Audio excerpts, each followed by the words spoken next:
I've loved my original Steam Deck ever since I picked it up in 2023. It runs so many games without issue, has a decent battery, and while not pocketable, is very comfortable to hold and use. And while it's primarily been a Balatro and Slay the Spire machine, I recently began using it to stream games from my PlayStation 5. PlayStation offers a remote control game streaming officially on Windows, Mac, and mobile devices. They also offer the PlayStation Portal, a dedicated piece of Sony hardware that is built to stream games wirelessly to it, either from your PlayStation 4 or 5, or from the cloud. I've used the mobile PlayStation Remote Play app with the PlayStation branded Backbone controller, and it works well for something simpler like Carry On, but it does not pass the Astro test. The main question I'm looking to answer in this video is, should you buy a PlayStation Portal if you already have a Steam Deck? And to find out, I went out and bought a Portal. Will I keep it? Let's find out.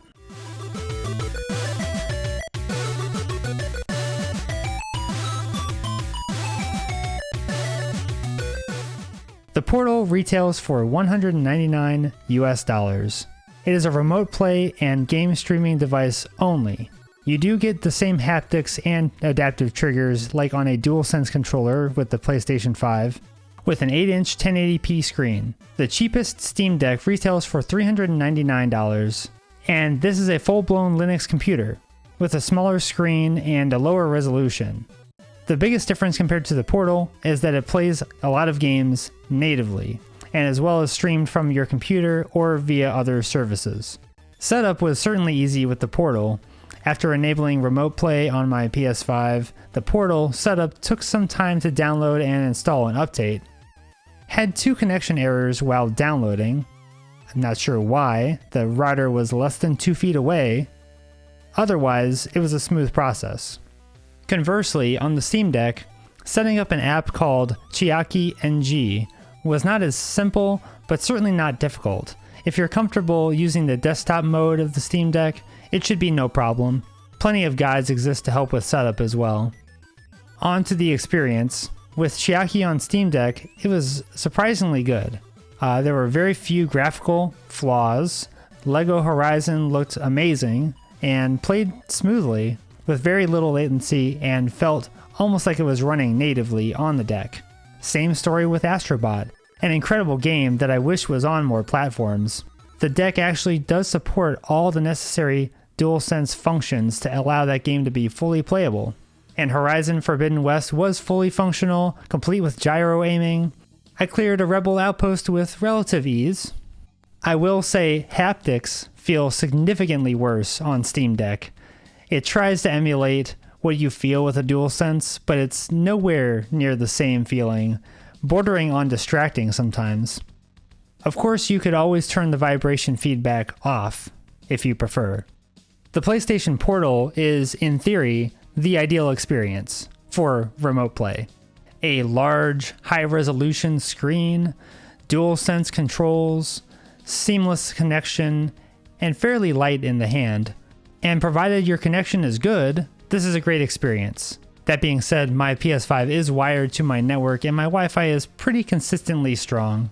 Having a larger screen is nice, and combined with a higher resolution, it really is more readable and much more pleasant to look at.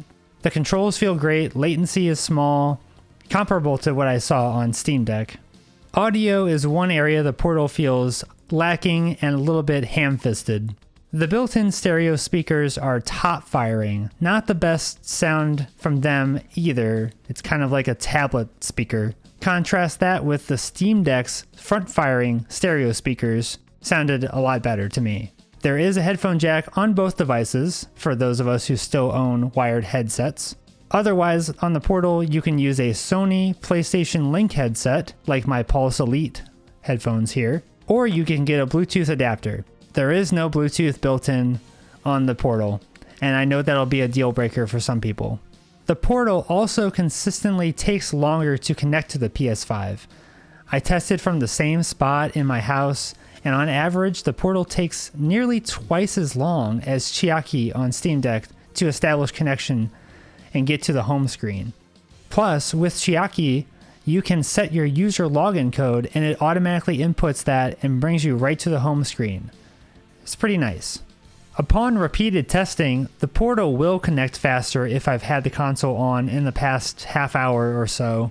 Still, Chiaki on Steam Deck was consistently fast. Was I skeptical about the PlayStation Portal? Absolutely. And after testing it, I think if you've already got a Steam Deck, you probably don't need another gaming handheld device in this size and category. With the Steam Deck, it's nice that you can have one device that does everything. Plays games natively, you can stream games from various services, including your PlayStation. It really all depends on how much you plan to play your PlayStation away from the screen that it's hooked up to. I was going to say it's a pretty niche market segment, but I guess these portals are selling, so there's clearly some demand.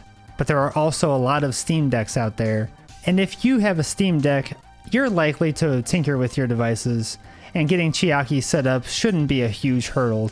If you don't already have a Steam Deck, and if you have only one TV in your home, and if your friends and family are often using that one TV, which is all a lot of ifs, then this is a great way to play your PlayStation. As a new dad, the ways I play games have shifted dramatically. Chiaki was a nice reminder that I don't need to use the TV to play these PlayStation games. And now that I've tried a PlayStation Portal, it is tempting to keep this thing for the elevated quality of the experience. Then again, my Steam Deck works just fine and I've had no issues using remote play with it. Final results. I took it back to Best Buy. What do you think about these different options for remote play and which one is best for you? There's no wrong answers here. Let me know in the comments and I'll see y'all in the next video.